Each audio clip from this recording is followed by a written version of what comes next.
আপনারা তেঁতুল পাতায় এসেছেন, আসুন মিষ্টি মুখ করবেন, আসুন। আবার এইসবের কি দরকার ছিল? আরে না না, দরকার আছে। আমাদের তেঁতুল পাতায় কেউ কোনোদিন এলে না খেয়ে যায় না, বুঝেছো?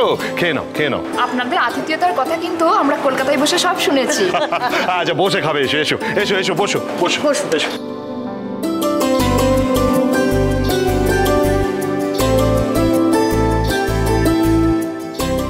স্যার বলছি এই জিলিপিটা আপনি একটু ম্যামের মুখে ধরবেন, আমরা একটা ছবি তুলবো। কি জিলিপি নিয়ে ছবি? না না, এসব ক্লিশের ছবি আমার দ্বারা হবে না।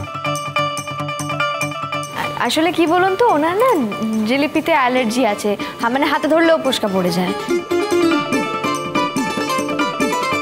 শুনুন না, জানেন তো এই পুরো ব্যাপারটা না অমিত স্যার আমাদের খুব হেল্প করেছে।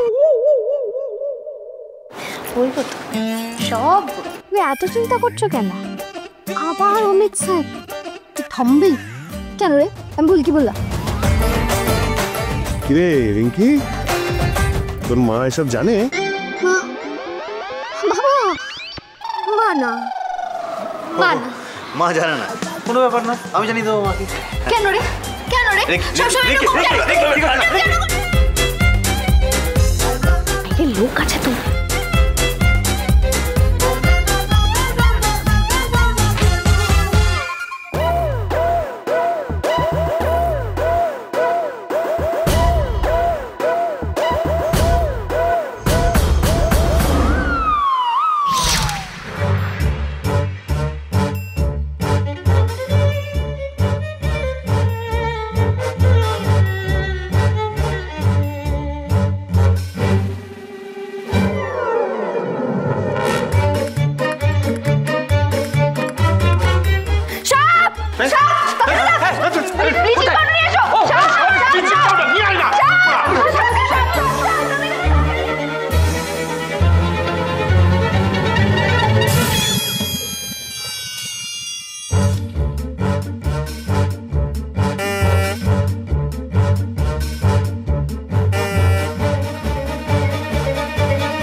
তুমি?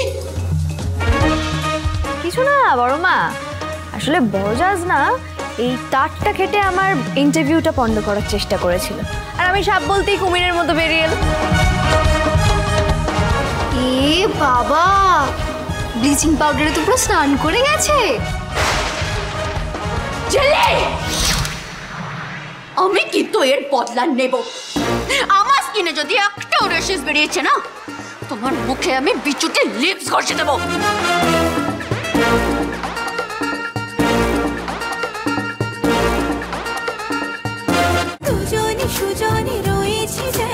তেঁতুল পাতা সোম থেকে রবি প্রতিদিন সন্ধ্যে ৬টায় স্টার জলসায় ও জিও হটস্টারে।